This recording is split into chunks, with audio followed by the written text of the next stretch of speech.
que algo importante, no es anónimo, ¿eh? O sea, si el gobierno quiere, sabe dónde estás conectado. Estás usando una VPN, bueno, pues van con el proveedor de VPN y le dicen, oye, ¿quién se conectó y quién tiene esta cuenta? Entonces, todo es rastreable, ahí va a depender de voluntades políticas y demás, pero siempre asuman que están viendo quiénes son y que saben todo lo que están haciendo en Internet. Pues bueno, estamos ya aquí en el episodio 3 en el podcast de Rumbo a la Singularidad con el doctor Jorge Rodríguez. ¿Qué tal? Mucho gusto. ¿Qué Muchas tal? gracias por la invitación. Y pues bueno, el buen co-host, Luis. Mucho gusto. Y pues bueno, el tema que vamos a ver hoy va a ser ciberseguridad en general, el futuro de la ciberseguridad. ¿Cómo la ves? Me parece bien. Y bueno, unas preguntitas ahí de la vida, Excelente. platicar un poco y demás.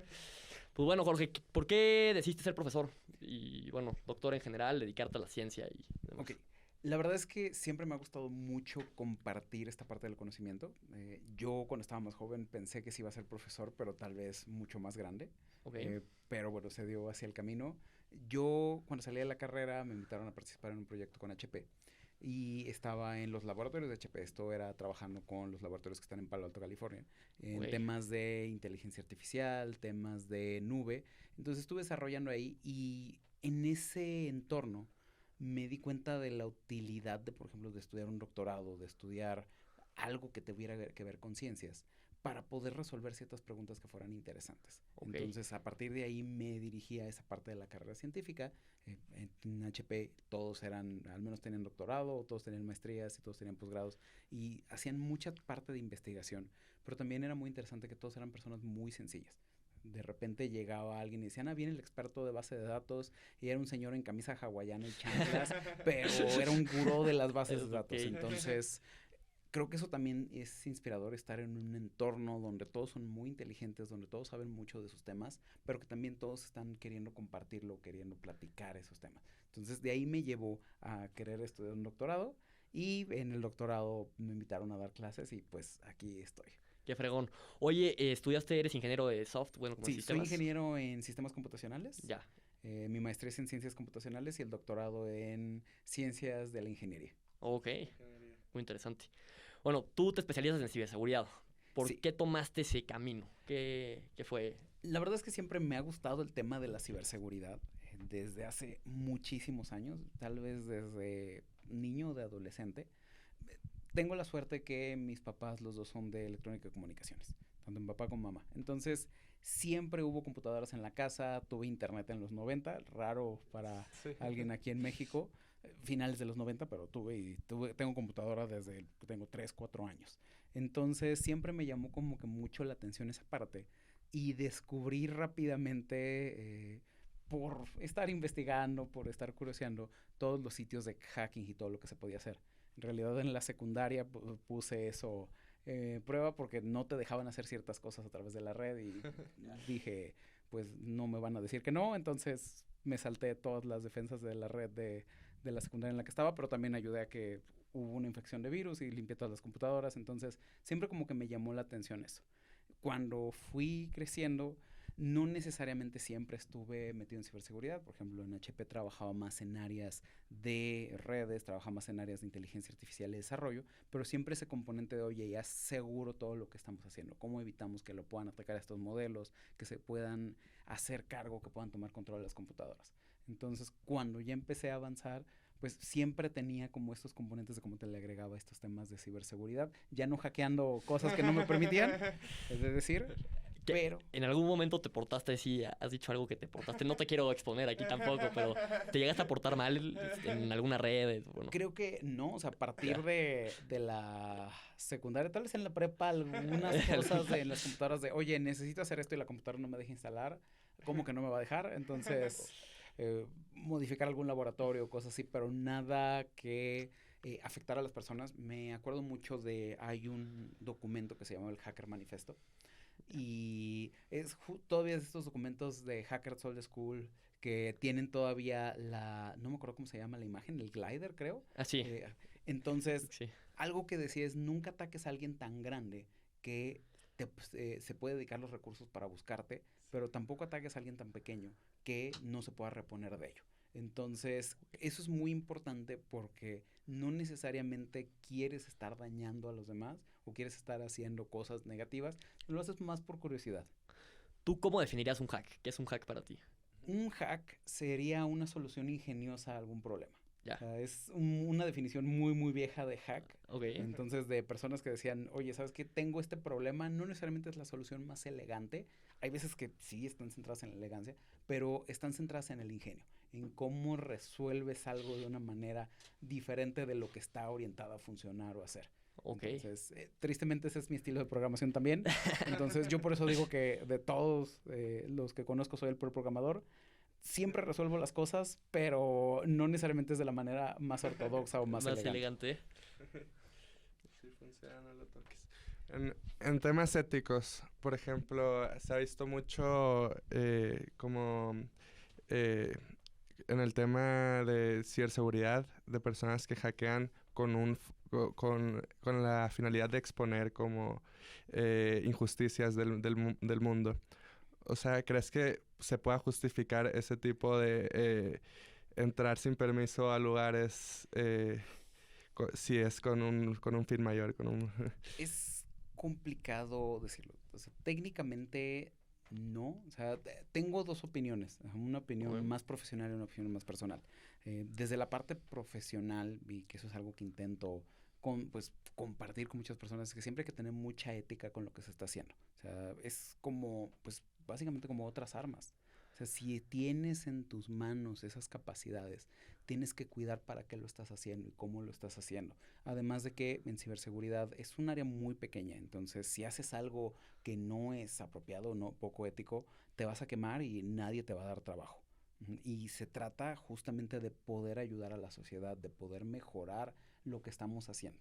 Entonces, creo que desde esa perspectiva no necesariamente se justifica que se utilicen este tipo de herramientas, pero también sabemos que pues hay actos principalmente de gobiernos o de empresas que pues esconden también información que no necesariamente están funcionando con la mejora de la sociedad en mente. Entonces, no necesariamente creo que se justifica, pero se entiende por qué utilizan este tipo de cosas.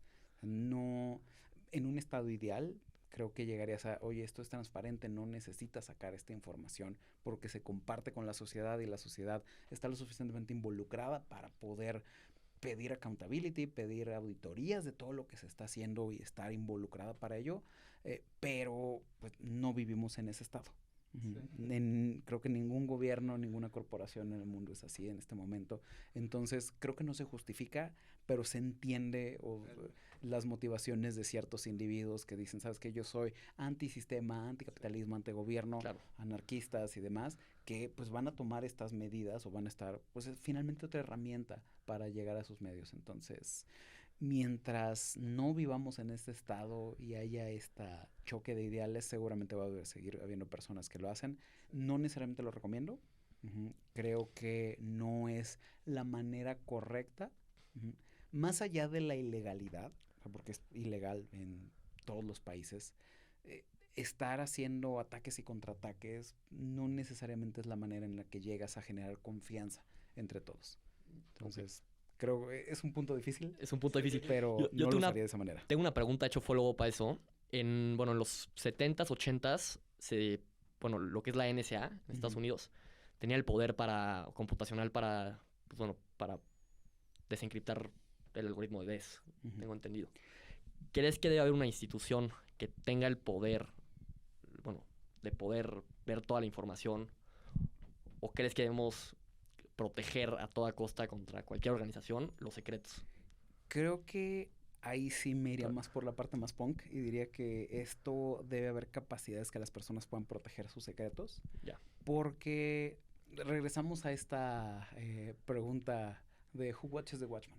Claro. Si tenemos una institución que se dedica o que puede ver todos los secretos, ¿quién garantiza que está funcionando correctamente? Mientras no tengamos una garantía de que, o sea, si tuviéramos una institución así, en México, en Estados Unidos, en donde fuera, tendría que ser la institución que tenga más escrutinio público. Si no se tiene esto, entonces no es una institución de confianza y no deberían tenerlo porque lo podrían utilizar y se ha utilizado para temas incorrectos. Porque sí, tal vez no en los 70s, pero parece que ya en los 80s la NSA pues sí tenía el poder computacional, tanto así que un criptógrafo alguna vez, porque ellos decían, no podemos hacer eso, y un criptógrafo les dijo, a ver, o ustedes o son tontos o se hacen. Con otras palabras más fuertes. Sí, sí, claro. Ajá. Pero porque era de, o son tontos porque no saben hacerlo, o se hacen tontos porque saben y no quieren decirnos. Y pues recordemos que este algoritmo DES, originalmente le bajaron la llave de cifrado, que debería haberse de 64 bits. O te dice que es 64 bits, pero realmente son 56, porque en las primeras etapas hay bits que se eliminan, que ya no se utilizan, y entonces si no se utilizan, pues eso quita el tamaño de las llaves. Entonces, y eso lo hicieron a propósito, cuando pasó el estándar de que lo estaban analizando a hacerlo DES. Entonces, sí, eso se nota que fue a propósito. Ok. Oye, ahorita ¿qué es una pregunta? Ando apoderado del micrófono. No sé, por ejemplo, esto que se dio con Wikileaks, con Julian Assange, ¿crees que sea que merecido la sentencia de por vida por lo que realizó, filtrar documentos del gobierno? Creo que esto aquí tiene varios bemoles. Entre ellos las consecuencias que puede tener la filtración de documentos de gobierno y la filtración de cualquier tipo de documento de este tipo. El problema es que esto puede poner en riesgo personas. Entonces, habría que ver qué es mejor, filtrar estos documentos o poner en riesgo a las personas que se pueden poner a riesgo de identidades, de personas que, pues, testigos protegidos y otras cosas que no necesariamente deberían estar exponiéndose fuertemente. Entonces, creo que de por vida no, pero finalmente lo están utilizando de ejemplo. O sea, decir, oye, no estés haciendo este tipo de cosas porque finalmente, y dependiendo cómo lo veas, podría ser temas incluso antipatrióticos. O sea, podría ser temas de traición a la nación, porque pues finalmente están liberando sus recursos y sus secretos que otras personas podrían utilizar. Entonces, lo mismo pasó con Snowden, que tuvo que huir cuando filtró los documentos de la NSA. Y pues ven como traidores, porque cosas que están intentando guardar las liberan ante varias personas y afecta pues puede afectar personas, afecta la seguridad y la confianza pública, pero también dices, oye, ¿y no afecta más la confianza pública que estén haciendo este tipo de cosas? Sí. Entonces hay que ponerse a pensar hacia dónde se tiene que llevar. Creo que es un área gris. No considero que esté, no estaría a favor de una sentencia por vida, pero pues finalmente legalmente te caen dentro de términos ilegales y tienen que sancionarlo conforme a la ley, y las traiciones a la patria generalmente sí son muy sancionadas en cualquier parte. Sí, claro, totalmente. Y premiadas por otros. Y premiadas por otros, claro. O sea, por eso hay algunos que le dan asilo a estas personas. Totalmente. Bueno, quiero cambiar un poco de tema. Una vez en alguna clase, yo soy muy a favor de democratizar el dinero. Y creo que las criptomonedas pueden llegar a hacer eso. He oído que tú tienes unos puntos más o menos, bueno, en lo que he platicado contigo, no tan a favor. ¿Crees que podamos como profundizar en la idea de las criptomonedas y en general cómo funcionan? Sí, ¿Por qué crees que puedan funcionar? ¿Y crees que puedan reemplazar a instituciones corruptas y humanas que existen? Sí. Hay parte de las criptomonedas, mucho de lo que se basa es en la observabilidad de la transaccionalidad. Ajá. Esto quiere decir que nosotros estamos utilizando, por ejemplo, el blockchain, que fue el primero que generó el Bitcoin, que el Bitcoin te lo daban por justo hacer las operaciones matemáticas de agregar algo a esta cadena de bloques.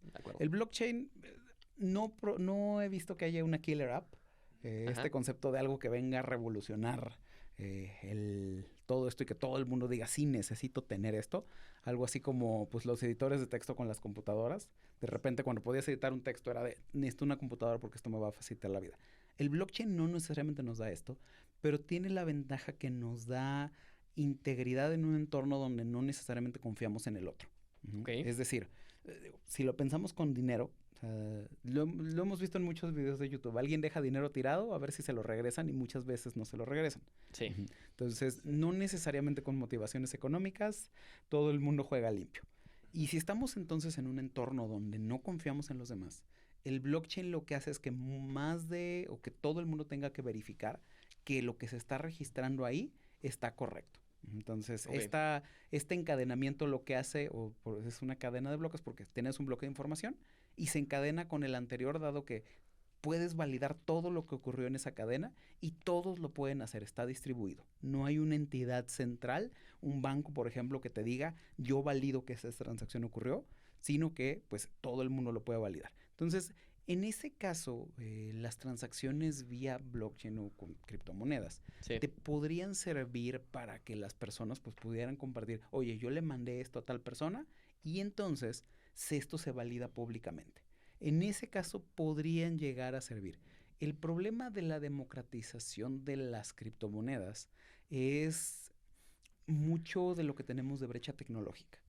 O sea, para pagar con una criptomoneda, pues tienes que tener un wallet, generalmente tienes que tener un celular inteligente, tienes que tener conexión a internet, porque necesitas pues, un lugar para conectarte a donde estás registrando estas transacciones. claro. Y entonces, esto ya te permite que puedas tener pues este intercambio y que la otra persona diga, así me llegó, está registrado en el blockchain, que podría tardar un poco, y entonces ya poder utilizarlo.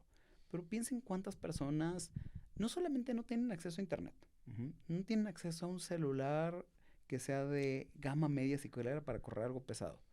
Piensen incluso en México todas las personas y toda Latinoamérica que ni siquiera tienen un documento de identidad. O sea, ya no digamos algo de identidad digital, Sí, sí, sí, de acuerdo. pensemos una INE, o el documento que una CURP, o lo que sea para identificarse, personas en campo, personas en zonas rurales que no necesariamente tienen identificaciones.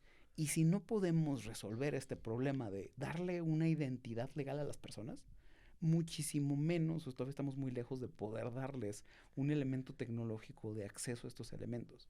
Hay muchas personas incluso sin acceso a servicios financieros. De Entonces, acuerdo. creo que hay muchas barreras de entrada para que podamos democratizar esta parte de, pues, justamente cómo podemos hacer que el dinero funcione, porque, bromeando un poco, el dinero ahorita está basado en aire. Está basado en memes, entonces...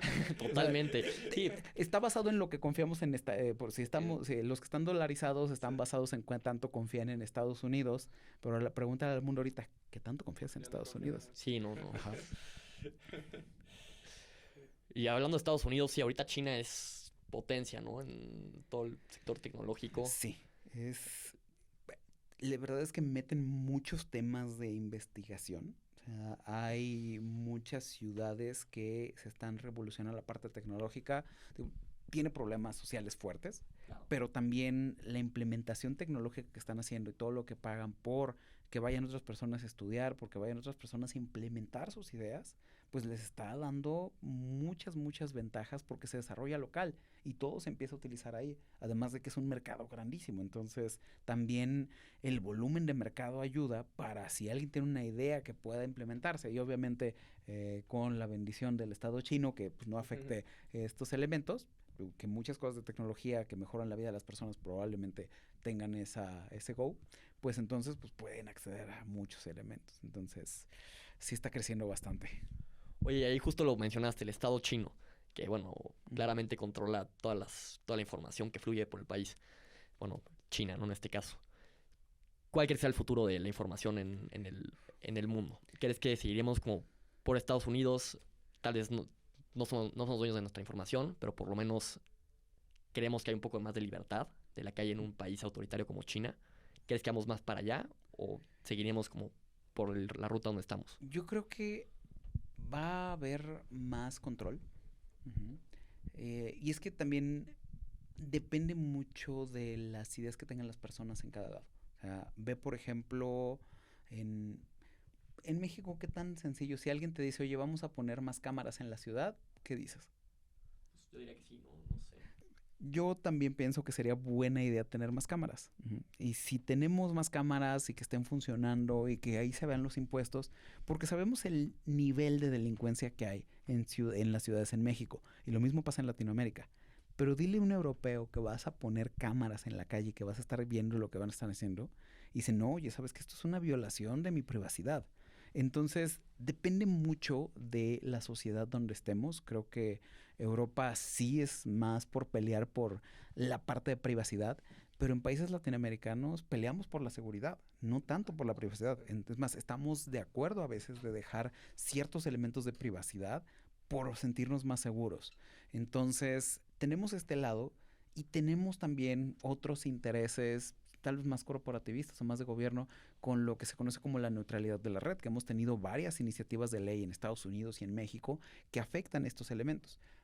Lo que dicen básicamente es que, o al resultado al que llegan, porque no es necesariamente lo que dice la ley, es que los proveedores de Internet van a poder bajar el ancho de banda o bajar la velocidad hacia ciertos servicios. Imagínate que tu proveedor, en vez de cobrarte por el ancho de banda que tengas, te dice, y además si quieres que Netflix vaya más rápido, 50 pesos más. ¿Quieres que YouTube te jale más rápido? 30 pesitos más. Y así te van armando un paquete como si fuera cable y que termina con una cuentota. Esto lo que está violando es la de neutralidad de la red. Porque lo que hace es, pues básicamente que tengas que pagar para acceder a ciertos lugares y que tengan ventaja algunos. Un Netflix, un YouTube, pues tendrían ventajas contra alguien que quiera hacer distribución de video, que quiera hacer otras cosas, porque van a decir, ¿sabes qué? No puedes acceder porque no estás pagando. Entonces, justo hemos visto muchas iniciativas que no han prosperado, afortunadamente. Hay mucho activismo en contra de eso, pero sí es algo que ocurre y que es algo que muchos dicen, oye, lo queremos hacer por temas de antipiratería, que también pues sabemos que es algo de lo que sufre Latinoamérica bastante fuerte. Entonces, eso no ayuda. Y otra cosa que me preocupa también de este avance de Internet es la reducción de los contenidos que tenemos. Hubo como una época, no sé si dorada, pero cuando empezaron la parte de los blogs, que mucha gente empezaba a compartir información y accedías a montones de sitios que podías compartir toda esta información, podías estar viviendo diferentes opiniones. Ahorita se siente más como una cámara de eco. Mucha gente se la pasa en TikTok, se la pasa en Instagram. Y aquí hasta cierto punto no eliges tú qué es lo que estás viendo. O sea, le das scroll y sí hay cierto algoritmo que te va a llevar a tú vas a ver ciertos elementos, pero pues ya no necesariamente estás todo en control de tu experiencia y lo que quieres estar viendo. Es lo que te está dando el algoritmo y todas estas partes detrás.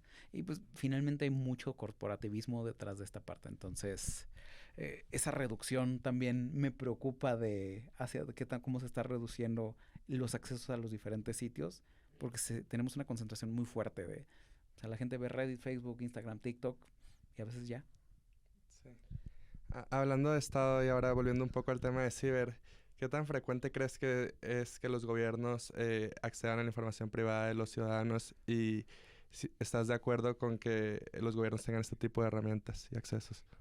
Creo que hasta cierto punto se debe tener para la parte de procuración de justicia, obviamente con los canales apropiados, ¿sí? Es decir, existe, yo creo que es muy frecuente, porque los canales que les permiten llegar con una empresa, les permite, por ejemplo, en Estados Unidos, les permiten ir con Google, les permiten ir con Facebook, decirle, oye, dame la información de este usuario. Este usuario estuvo involucrado en una persona, aquí tienes el equivalente a la orden judicial y necesito que me des todos los récords de toda esta información. Entonces, es algo súper común, pero es preocupante cuando lo hacen sin causa o si lo hacen de maneras que pues no son siguiendo los canales apropiados, que lo hacen por ejemplo para espionaje, que lo hacen para muchas veces se justifica como seguridad nacional. Pasó aquí en México, varios periodistas en los últimos sexenios, incluso el sexenio pasado, Sí. que decían que no hacían eso, pues estaban afectados por Pegasus, que básicamente les da control completamente de los celulares de las personas afectadas. Entonces, pues es algo que ocurre bastante y que seguramente va a seguir ocurriendo. No creo que sea cuando es ilegal, creo que es el camino inapropiado, pero creo que sí es una capacidad que se tiene que tener para la procuración de justicia, porque si no hay pruebas que no necesariamente se van a poder encontrar y o sea, muchos de los elementos de evidencia, lo que antes eran las notas y de pequeñas cosas que iban dejando las personas, pues ahorita toda nuestra vida está en los celulares, entonces podemos encontrar mucha información a partir de ahí y creo que ayuda pues justo para hacer más equitativo, que sea más fácil la impartición de justicia, siempre y cuando se haga con este motivo y por los canales oficiales. Ya. ¿Crees que se vaya a centralizar más estos, o sea, que una super aplicación como funciona en China? regresando otra vez. Creo que existe la posibilidad, Sí. si alguno de los... Tenemos más temas antimonopolio en Muy bien. este lado o en Europa y en Estados Unidos. En México no tanto. Hemos tenido varios monopolios fuertes de comunicaciones y demás. Aquí. Ujú. Pero en otros países creo que sí se ponen a pelear un poquito más en estos elementos. En especial creo que Europa podría ser el referente. Entonces, mientras existan estos elementos, puede ser que no, pero sí podría pasar que haya alguien que le pegue a la fórmula de cómo ganar la atención de todo el mundo y pues, se tenga un monopolio de toda esa información. Sí, totalmente. Justo estaba leyendo que ahora ya las computadoras antes buscaban tu atención, ahora siento que están buscando como generar cierta intimidad contigo. Y más con Gen AI, siento que ha pasado eso. Creo que sí, digo, siempre hay personas que han buscado intimidad en donde Claro. no deberían intentar encontrarla. O, bueno, no juzgamos, pero Sí. no conocemos las circunstancias de cada persona como para poder juzgarlas. Pero creo que algo que pasa es, y esto va más como este tipo de novelas cyberpunk, Totalmente. donde se me hacen muy interesantes estos futuros distópicos porque a veces parece que ya estamos ahí, en este tipo de novelas donde es high-tech, low-life. Entonces, lo importante es la tecnología y cómo está avanzando y las corporaciones son todo. Entonces, creo que es un tipo de cercanía falsa. O sea, lo hacen como para que te sientas conectado. Es más, hay gente que ya no va a terapia. Hay gente que le pide a ChatGPT, oye, Sí, finge que eres un totalmente. terapeuta de Harvard y dime cómo... Oye, no, espérame. O sea, no... Este tipo de modelos son cosas que te adivinan la palabra que sigue. O sea, si tú le dices, oye, complétala, es como si jugaras a completar la frase, pero completando la frase de millones y millones de textos. Entonces te dice, pues yo creo que una respuesta con las palabras correctas debería ser esta, pero es probabilístico. Claro. Entonces, lo que tienes ahí, pues es una intimidad, una cercanía falsa.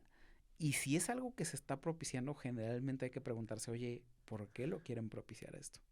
¿Qué es lo que me quieren vender? ¿O qué es lo que quieren que me están generando esto? Ya, totalmente. Oye, me gustaría cambiar un poco de tema porque me quiero meter a lo técnico de ciberseguridad antes, bueno, en este podcast. Ahorita mencionaste Pegasus. ¿Cuáles son los ataques más comunes? ¿Y cuál es el estado del arte ahorita en ataques? Bueno, explotación de vulnerabilidades en las redes en general. Realmente siguen siendo, o sea, el estado del arte, sí hay algunas cosas que pueden ser un poquito más interesantes o más técnicas. Ya es un poquito más viejo, pero de las cosas más divertidas que he visto son salidas de máquinas virtuales o contenedores, o incluso salirte de entornos virtualizados. Por ejemplo, si le pegas esto a una nube, pues le pegas a varios clientes. Son como de las cosas más complejas que he visto.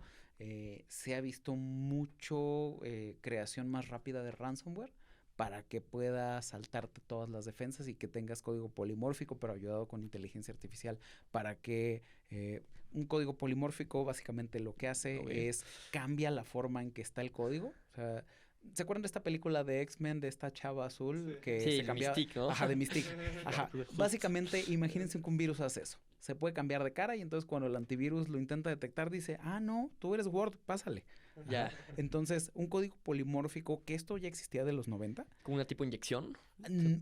No necesariamente, más bien lo que hacen es, tienen ciertas formas de cambiar las rutinas y los códigos que tienen de manera interna, por lo que tienen la misma funcionalidad, pero cambia lo que están haciendo. Entonces, sí se ha visto que con temas de inteligencia artificial, tanto machine learning como generativa, en especial machine learning, pueden hacer elementos que son más difíciles para detectar de los antivirus. Eso es como la frontera, pero la verdad es que casi no se utiliza salvo en ataques muy avanzados. Lo que sigue pegando mucho es phishing, engañar a la gente, hacer que abran links. Ya. En cuestión de la entrada al mundo de la ciberseguridad, he escuchado historias como que al principio era muy fácil acceder a redes. Entonces siguen saliendo nuevas defensas, pero también siguen saliendo nuevas herramientas para realizar ataques. ¿Crees que sea ahora más difícil que antes el entrar a esta área? ¿Y crees que con el código generado por inteligencia artificial se vaya a incrementar las vulnerabilidades en las redes. Y la demanda por ciberseguridad, el vibe coding. Son dos preguntas muy interesantes en una. O sea, creo que la barrera de entrada para las personas sí ha crecido bastante. Lo que dices es cierto, Luis. Hace muchos años, pues las redes no tenían defensa. El protocolo IP no estaba pensado para tener seguridad en mente. O sea, decían, oye, se van a conectar académicos y se van a conectar gente de la milicia. ¿Para qué le pongo seguridad? Estas personas no van a estar haciendo cosas raras. Y incluso todavía en la época en que todavía se utilizaba más en universidades que en otros lados, ya había gente que se metía, por ejemplo, a las universidades para correr cosas. Y entonces, como no había una cuenta asociada, porque en las universidades a veces te cobraban por el tiempo de cómputo que estabas utilizando, pues entonces utilizaban ese tiempo de cómputo de alguien más para programar o para probar ciertas cosas, o incluso para saltar en diferentes lados. Un libro bastante divertido es de Cuckoo Egg, o El huevo del cucú, que justamente es de creo que es astrólogo, que por alguna razón está revisando las logs de la computadora o está trabajando con la computadora de su universidad y descubre que hay alguien que se está conectando ilegalmente. Entonces utiliza cálculos matemáticos de la latencia y demás para descubrir de dónde venía, triangulaciones y demás. Está muy divertido ese libro, se los recomiendo. ¿Cómo se llama? The Cuckoo Egg. The Cuckoo Egg. Sí, no confundir con The One That Fly Over the Cuckoo. Ok. Ajá. Entonces, que es la película de Jack Nicholson. Bueno, y el libro inspirado. No, este es de Cuckoo Egg. Entonces, antes, pues era mucho más sencillo meterse a otros lados, tanto para los atacantes como defenderlos. Las defensas eran mucho más sencillas. O sea, mucha gente piensa hace 20 años en ciberseguridad y dice, pues tal vez el antivirus, el firewall, algunas políticas y ya está. Ahorita ya es mucho más complicado. Siempre se ha visto como un juego de ajedrez donde mueve una pieza a los atacantes, mueve una pieza a los defensas. Y ahorita ya tiene muchísimas áreas, tienes temas de gestión, tienes temas de cumplimiento. Ya se sabe que no es solamente una parte técnica. Es más, hay una frase que dice, quien intenta resolver los problemas de tecnología y de seguridad solamente con tecnología, ni sabe de seguridad ni sabe de tecnología. Porque tiene muchas otras cosas, tiene un entorno humano, tiene cumplimiento, tiene políticas, tiene incluso generación de cultura para poder resolver los temas de seguridad. Entonces, la barrera de entrada creo que sí es más alta porque se necesita conocer más cosas. Pero también tiene la ventaja que se ha profesionalizado, que está en aras de profesionalizarse. En los 90, todavía 2000, los que hacían ciberseguridad eran las personas que los veías vestidos como los de Matrix. Que parece que se habían robado las ropas del cast. Entonces, ahí saludos a varios amigos que tengo que todavía se visten así. Entonces, ves sus fotos y entiendo la estética, me encanta también. Sí. Si yo pudiera también andaría por todos con gabardina negra, pero pues justo esto aliena un poquito de personas. Dices, oye, si no me siento parte de esta cultura, pues no puedo entrar a esta parte. Ajá. Y ahorita ya es algo que empieza a ser, no necesariamente más académico, pero más formal. Ya están más definidas las áreas de lo que se tiene que hacer, cómo se hace. Incluso ya hay regulaciones que te llevan ahí. Entonces, por un lado es más difícil por la cantidad de cosas que hay que aprender y que saber defender, pero también ayuda porque ya no es tan místico, ya no es tanto arte, ya empieza a ser más ciencia. Ya. Entonces, creo que esa parte ayuda bastante. ¿Cuál es tu área favorita? Siempre creo que es muy divertido la parte de pentesting. Sí. Porque los que sean programadores saben de esta, no sé si euforia decirlo, pero al menos esta sensación de ya entendí, ya resolví el problema. Cuando tienes un problema muy complejo. Es como un rompecabezas, ¿no? Sí, sí. O sea, es como la gente que le gusta la programación competitiva. Totalmente, sí. Parte de lo que te da, y creo que hay mucha gente que no lo entiende, pero sí tienes como un rush de adrenalina y una sensación de bienestar de lograr resolver esto. Incluso en teorías educativas, parte de lo que se trata es de ir poniendo retos cada vez más fuertes. Hay una teoría que se llama scaffolding, o sea, andamiaje, que justo es ir construyendo esto porque ese saltar al siguiente andamio te hace sentir bien y te da como que cierta retroalimentación positiva. Entonces, lo hay en programación, en resolver un problema muy complejo. Y justo la parte de pen testing, de estás tú contra la máquina, contra las defensas, y lograr encontrar la forma de darle la vuelta, es muy, muy interesante. Entonces, al menos emocionalmente creo que es muy interesante el pen testing y es lo que hace más atractivo, pero no necesariamente es lo que te da mayores defensas. O sea, eh, si veo una casa y digo, si rompo esa ventana yo me puedo meter, ok, sí, ajá, pero eso no va a hacer que yo pueda defender la casa, saber que si le avento una piedra y me meto, voy a entrar a esa casa. Me ayuda más saber que las personas, defender esa casa, pensar en, oye, ¿cómo le pongo barrotes? ¿Cómo hago que las personas estén atentas de cuándo salen, de cuándo entran, de quién meten? Eso, toda esa parte de políticas y la parte de analizar los riesgos, creo que últimamente es lo que más me está gustando. ¿Cómo entendemos a qué nos estamos enfrentando y por dónde nos pueden pegar? Ya. Oye, justo esa parte de como análisis de riesgos. Es complicado hacer una como evaluación. ¿Qué estrategias utilizas tú para evaluar ciertos activos? Ok, ahí la verdad es que sí es complicado porque es muy complejas las organizaciones. Ya. Creo que el lugar donde se debe empezar es con algo que se conoce como un BIA, un Business Impact Analysis, Sí. que justo una de las partes del proceso del BIA que pueden ser más útiles es determinar cuáles son los procesos de una organización. Y esto se puede aplicar personalmente. O sea, piensen, por ejemplo, para los que nos están escuchando, ¿qué es lo que hacen en el día a día? ¿Qué hacen? ¿Van al trabajo? ¿Van a la escuela? ¿Van por sus hijos? ¿Van al gimnasio? ¿Van con su novia? ¿Cuáles son las cosas que hacen y que son importantes para su vida? Las empresas tienen lo mismo, en eso tienen partes empresariales que dicen, ok, yo tengo producción, yo tengo nóminas, yo tengo estos elementos.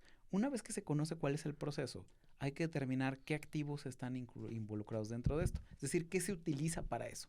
Si yo, por ejemplo, yo no me sé el número de mi novia. De acuerdo. Espero que los demás sí. Espero que, perdón amor, no me he aprendido tu número. Entonces, si me roban mi celular, Sí. ajá, yo tengo un problema porque no le puedo marcar, no me sé el número. Ajá. Entonces, ahí, pero pues, es algo que hago comúnmente, hablar con ella, ya sea por WhatsApp, ya sea por mensaje. Entonces, tengo comunicación en ella por varios medios, por si en algún momento me pasa algo por alguno de estos, pues entonces yo ahí ya estoy determinando un impacto. Si me roban mi celular y perdiera todas mis cuentas, lo único que me queda es ir afuera de su casa y esperar que esté y que no esté ocupada. Ajá, para decirle, oye, pásame otra vez tu número. Entonces ahí ya empiezo a ver cuáles son estos impactos. Algo tan sencillo como no me sé el número de celular de mi novia y no lo tengo anotado y debería anotarlo. Lo que nos hace es, ok, ya encontré algo que me podría impactar fuertemente en mi día a día. Y entonces mi activo importante aquí es el celular, pero también mi acceso a mis cuentas y la información que estoy teniendo. Lo mismo se tiene que hacer todas las personas, pensar qué necesito yo para pues mi día a día, y lo mismo las empresas, qué necesito yo para seguir operando, y a partir de ahí ya te das cuenta de qué es que tienes, qué podría o qué utilizas, y ya empiezas a pensar en escenarios de qué les está pasando. Ya de ahí te puedes alinear algún marco de referencia. FAIR me gusta mucho, pero es bien pesado de hacer porque es un catálogo de riesgos gigantesco, pero al menos te da cuantificaciones económicas de cuánto te da o cuánto te cuesta que te peguen. Entonces, se puede hacer algo así, no necesariamente es donde recomiendo que empiecen ni los individuos ni las empresas, pero al menos conociendo qué haces que es importante para ti, qué herramientas necesitas y qué te dolería que pase con eso. Ok. Voy a hacer una pregunta así random. ¿Sí? Leí una noticia sobre este creador de Telegram que lo van a llevar a la cárcel por no querer compartir la información de sus usuarios. En este tema, ¿crees que debería existir comunicación completamente encriptada y privada? Canales de comunicación. Sí.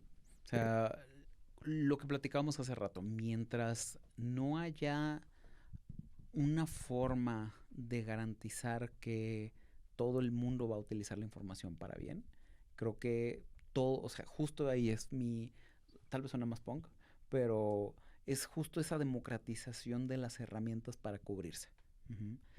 Sí, no ayuda. Por ejemplo, en el caso de Telegram, pues es que Telegram se utiliza para, como está cifrado, se utiliza lo he visto para botnets, por ejemplo, lo utilizan como comando y control, se inscriben en un grupo de Telegram y ahí reciben la información, pero se puede utilizar para venta de drogas, se ha utilizado para temas de pornografía infantil, se ha utilizado para venta de exploits, es más, no nos vayamos tan lejos, se utiliza hay chatbots o salas donde tú te conectas y le dices, oye, necesito este libro, y te manda el link y lo descargas, o sea, para piratería de libros. Uh-huh. Me da mucha risa el meme no es que sería un delito no obtener este libro pirata, pero sería un delito más quedarme en la ignorancia, ¿no? Entonces, creo que, y aquí pues, esta es mi posición personal ante la piratería, si alguien tiene la posibilidad de pagar por las cosas, creo que conviene hacerla. O sea, los creadores de contenido, no en la instancia actual de creadores de contenido que cualquiera sube un video y ya. O sea, no, o sea, la gente que crea libros, la gente que crea arte, que crea todos estos elementos, si se tiene la posibilidad, creo que conviene que se pueda pagar y que se retribuya esto. Y de preferencia a las personas, o sea, no por ejemplo Spotify que les paga una bicoca a los artistas o incluso las labels que les pagan nada a los artistas. Entonces, creo que no son los caminos, pero bueno, es lo que hay y eso es parte también de lo que engendra la piratería. Pero sí, y ahorita termino ese paréntesis de piratería, pero creo que sí es conveniente que sí, si pueden pagarlo, pero pues tema de acceso a libros, tema de acceso a información, hay gente que no lo puede hacer y, o sea, creo que es como la gente que roba comida, al menos la parte de piratería de libros. Música, no estoy seguro, pero creo que pues también debería ser un derecho a la información, al acceso a los libros, al arte, y tenemos bibliotecas públicas y demás, pero no todo el mundo tiene acceso. Y regresando a la parte de Telegram, dado que se utilizaba para esa parte, pues supongo que es como para mandar un mensaje también, porque Apple no les da al gobierno la forma de abrir las cosas cifradas de los celulares. Y aunque lo han intentado y lo han presionado y le han puesto multas, pero supongo que es tan grande que no le pueden hacer algo. Como acá era una persona, pues supongo que ahí fue pues, ¿sabes qué? Te vamos a hacer un ejemplo.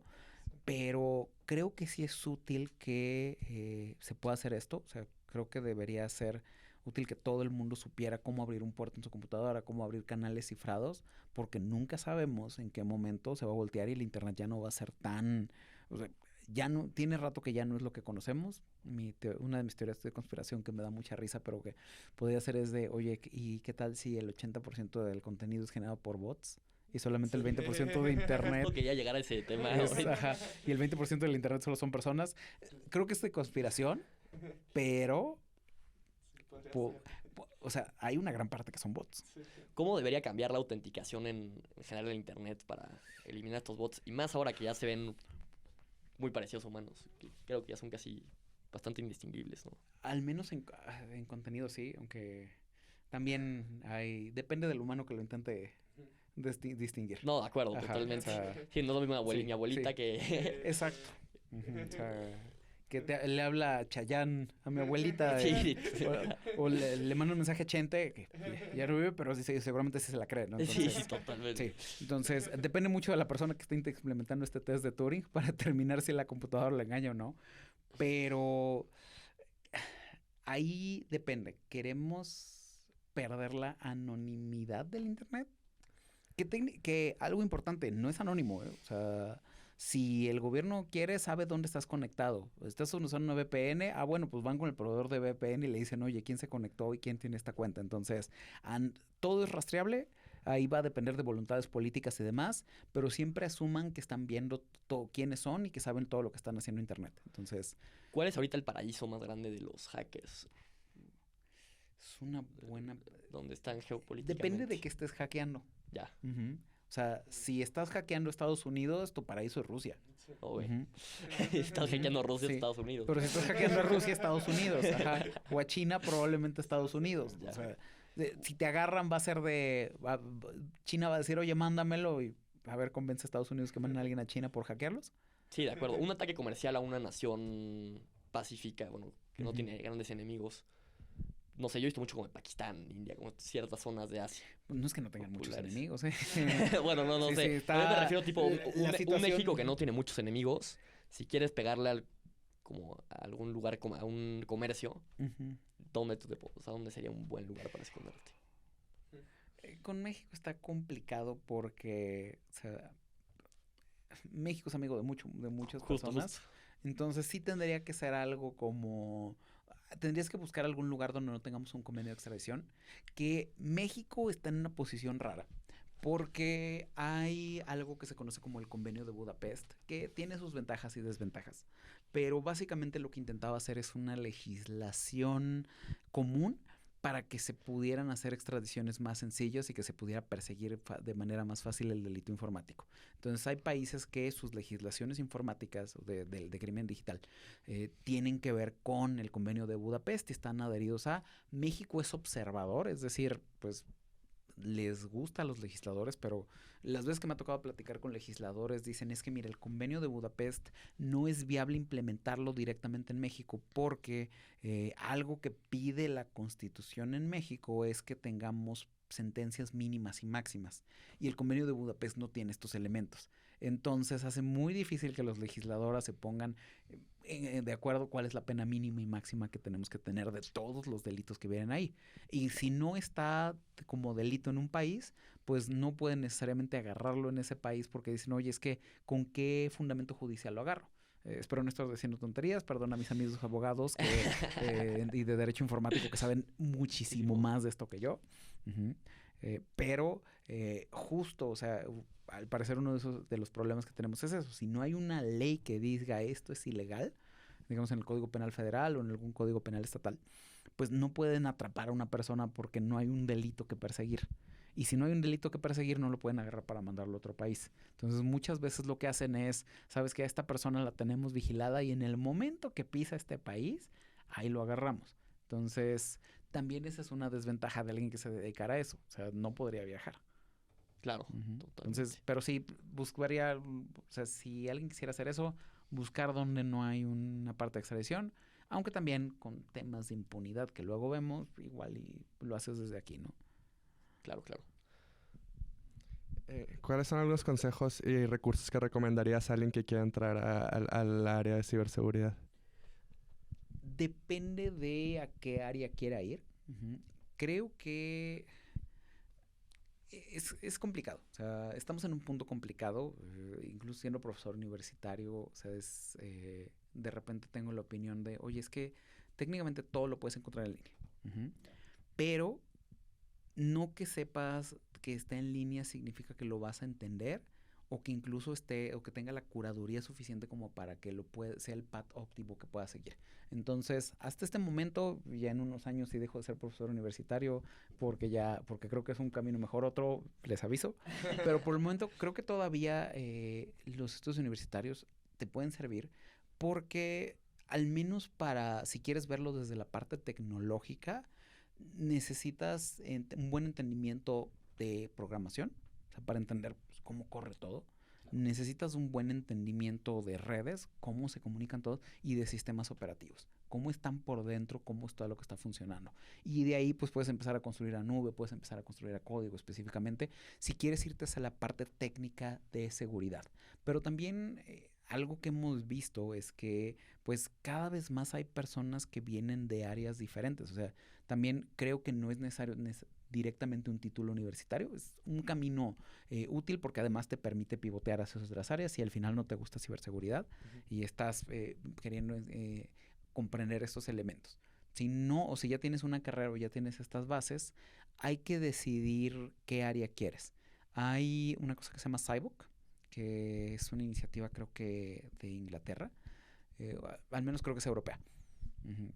O estadounidense. Pero el chiste lo que hacen es estandarizar cuáles son como las áreas de conocimiento, el body of knowledge de ciberseguridad, que lo que te dice es, estas son todas las áreas que hay en ciberseguridad y elige cuál es la que quieras y cuáles son los skills. Entonces, sí tenemos la parte principalmente técnica, pero por ejemplo, una de las personas que más me ha enseñado cosas de riesgos, ella viene del área de contaduría. Entonces, y Gaby sabe un montón y está en boards de dirección y trabaja un buen de consultoría, pero ella es contadora. Entonces, también en los entendimientos para riesgos, para cumplimiento, pues estos perfiles que tienen ideas de cómo sacar los riesgos, de cómo sacar la parte numérica, la parte financiera y también la parte legal es otra forma de que se puede entrar. Entonces, creo que no está ligado a una sola área.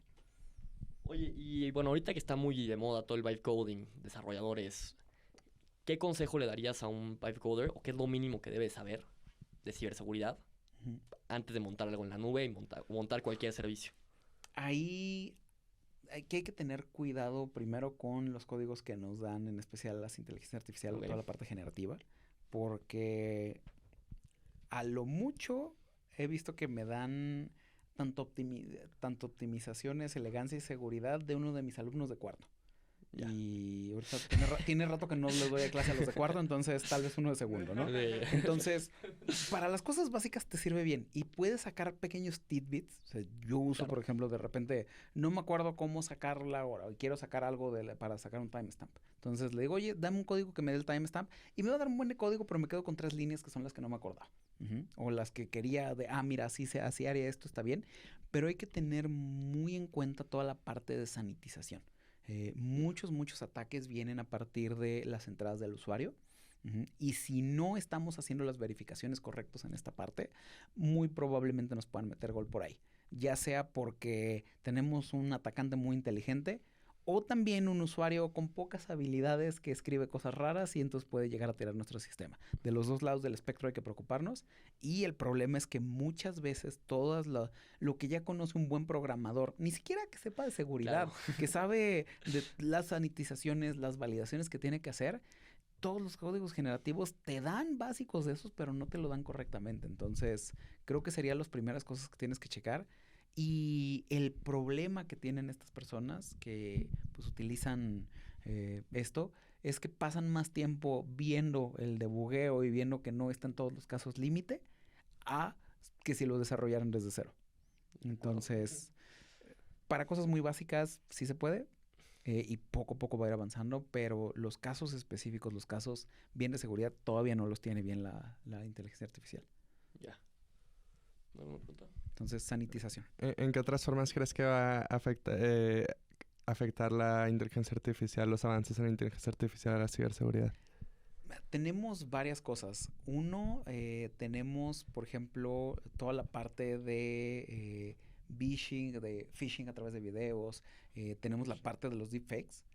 Hace poco hubo una serie de deepfakes en Estados Unidos que parecía que hacían, bueno, no eran de video, eran de voz, pero parecía que les estaba hablando su jefe y decirle, oye, necesito que mandes estos datos, pero eran de agencias de gobierno.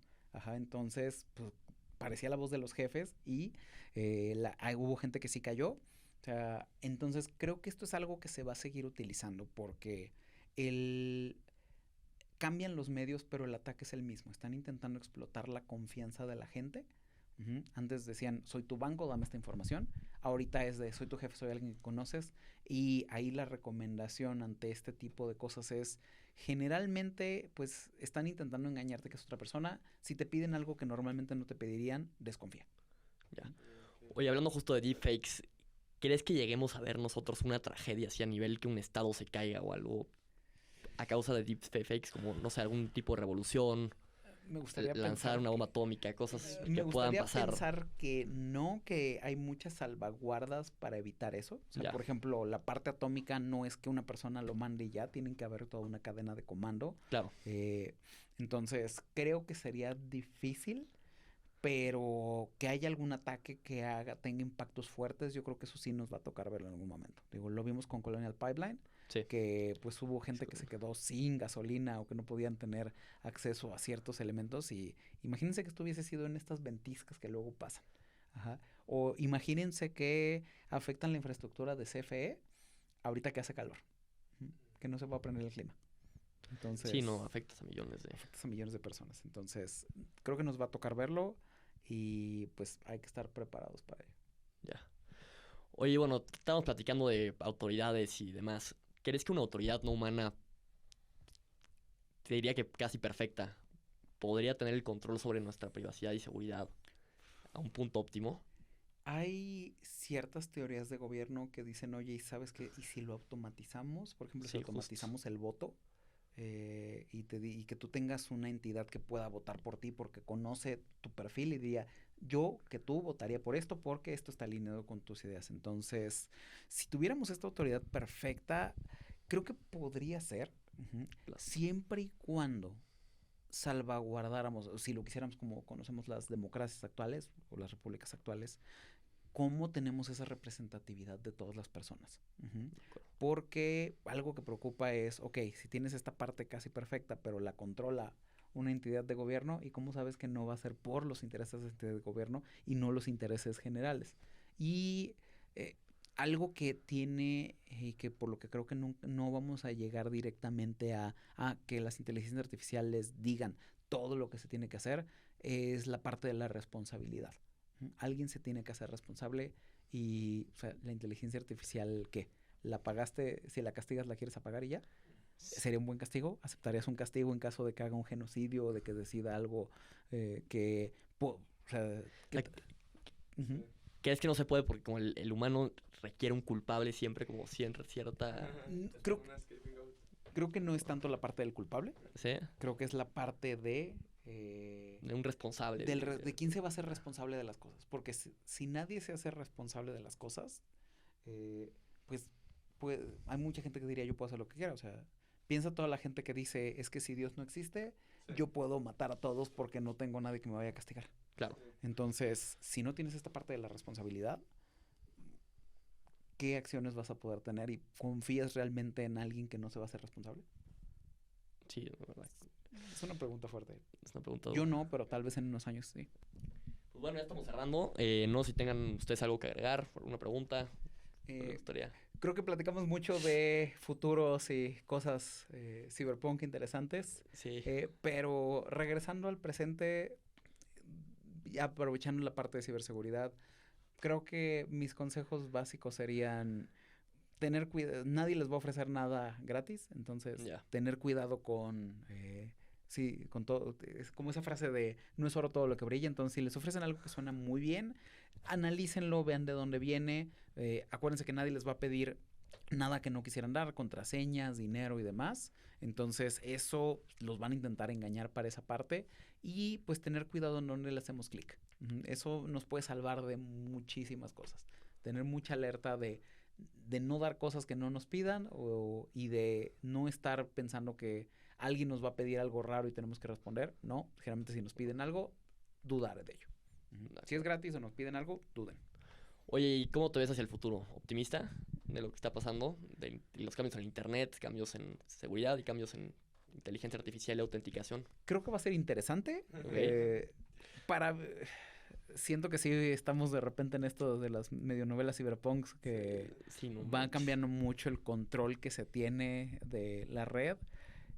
Va a ser interesante al menos, no sé, espero que para bien, pero pues si es para mal, algo tendremos que hacer. Entonces, entre más cosas de tecnología conozcan y más cosas dominen, mejor, porque ¿qué tal si un día ChatGPT ya no nos quiere dar las respuestas? Sí, no. Pues yo creo que con esto pasamos al cierre. Agradecer. Sí, pues muchísimas gracias, Jorge. Gran conversación. Muchísimas gracias por la invitación. Gracias por la invitación. 100%. Y quedamos al pendiente de esa parte 2. Sí, claro que sí. Ya estamos. Quedaron muchas preguntas por hacer. Pues bueno, esto fue Rumbo a la Singularidad, episodio 3, completado. Muchas gracias. Vámonos.